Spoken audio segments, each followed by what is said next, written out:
Merci Nicolas. Bonjour à toutes et à tous. Je suis très honoré d'être invité à ouvrir cette belle réunion scientifique. Et en préambule, je voudrais juste rappeler que si un congrès est une belle occasion d'enrichir le contenu de ses connaissances, de clarifier les choses, et nul doute que ce sera fait, un congrès, c'est aussi l'occasion, parfois presque surtout, d'échanger, de se rencontrer. Ça a déjà été fait ce matin, n'est-ce pas, et de faire du lien. Et si vous permettez, durant 5 petites minutes, c'est un peu de ce lien dont je voudrais parler. Et donc, de commencer par remercier l'Association francophone de remédiation cognitive d'avoir choisi bien notre belle ville de Dijon, notre métropole dijonnaise, pour organiser ce colloque national. Évidemment, de remercier les moteurs dynamiques localement et nationalement que sont le docteur Juliette Martin, responsable du centre d'intervention précoce pour psychose au centre hospitalier de la Chartreuse, de remercier le professeur Nicolas Franck qui honore sa présence, qui nous honore de sa présence, évidemment, qui n'est plus à présenter. Ce que je peux vous dire, chère Juliette et cher Nicolas, c'est que tout ce qui tire la psychiatrie vers le haut, et notamment la psychiatrie dijonnaise, tire l'ensemble des psychiatres et des acteurs de la santé vers le haut, et de ça, je veux vous remercier. Puisque je vous ai parlé de lien, je vais continuer sur cette question du lien à travers Je tiens à remercier chaleureusement le docteur Guillaume Chabridon, qui est psychiatre dynamique de notre CHU, de notre service de psychiatrie du CHU de Dijon. Il est un vecteur de lien. D'une part, parce qu'il a passé 2 années à Lyon. D'autre part, parce qu'il travaille à Dijon et collabore avec les équipes du docteur Juliette Martin. Puis enfin, parce qu'il a été interne de psychiatrie dans le service de psychiatrie universitaire de Besançon. Donc effectivement, il nous permet de faire le lien, et ça a été dit, de rappeler que Dijon, c'est en Bourgogne-Franche-Comté, et de rappeler les liens historiques d'amitié avec l'équipe de psychiatrie du CHU de Besançon, notamment le professeur Daniel Sechter, puis maintenant les professeurs Pierre Vandel et Emmanuel Affen. Je pense qu'en psychiatrie, plus peut-être qu'ailleurs, l'avenir est au collaboratif. On ne peut pas tout faire tout seul. On ne sait pas tout faire, chacun, moi le premier. Et donc, j'ai besoin de m'appuyer sur l'expertise d'autrui. Et je me réjouis que cette journée soit l'expression de ça, de Lyon à Dijon, en passant par Besançon. J'ai vu des visages appréciés de Chalon-sur-Saône et le CH de Sevray, où j'ai passé de belles années au début de mon chemin psychiatrique, et puis des collègues de toute la région de Bourgogne, d'Auxerre et d'ailleurs. Donc voilà ce premier lien.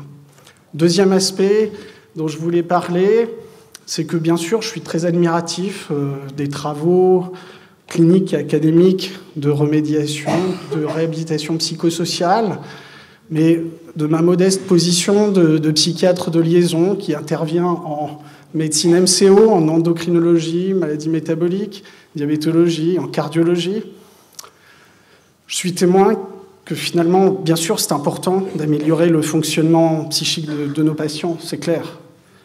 Mais c'est aussi important d'améliorer la santé somatique, parce qu'on oublie peut-être parfois que nos patients décèdent parfois plus de maladies somatiques, et précocement, que de maladies, que des conséquences de la maladie psychique, proprement parlé.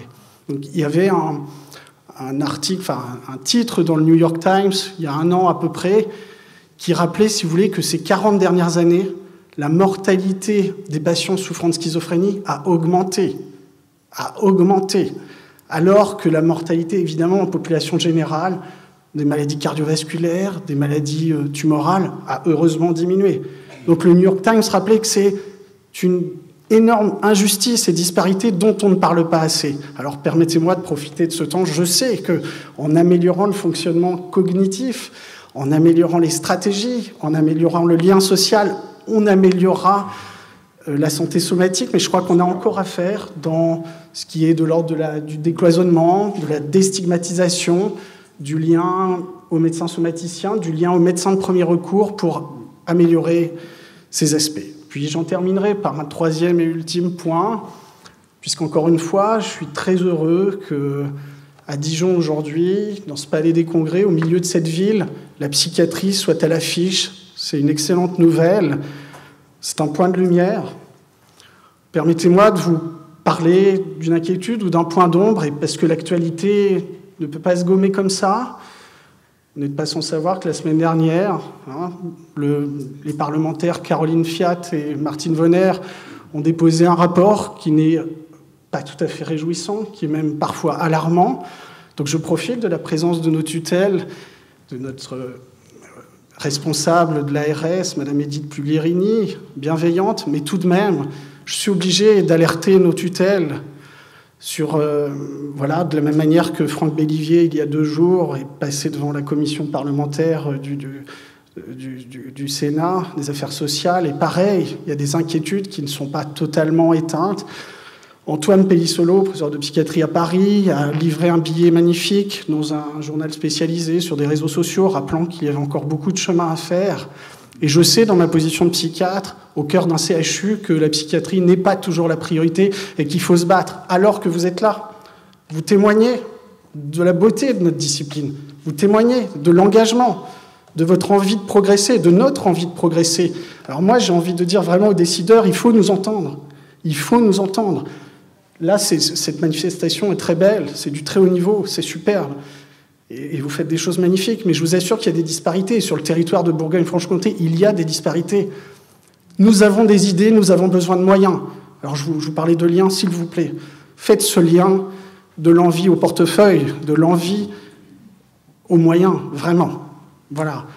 Je vous souhaite une excellente journée. Je vous souhaite que, justement, cette journée vous permette de faire de beaux liens, du clinique à l'académique, du théorique au pratique, pour que, voilà, à l'issue de ces réflexions, vous rentriez, nous rentrions, le cœur rempli de nouvelles données, de partage, comme je vous ai dit, d'énergie pour aller chacun vers nos structures, plein de force, porter la bonne parole auprès de nos patients, auprès de nos équipes.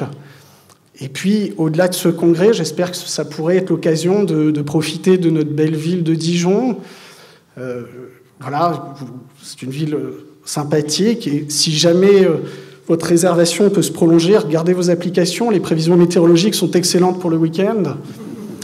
Et vraiment, surtout dimanche, très, très belle journée. Et si jamais la réservation n'est pas possible, revenez.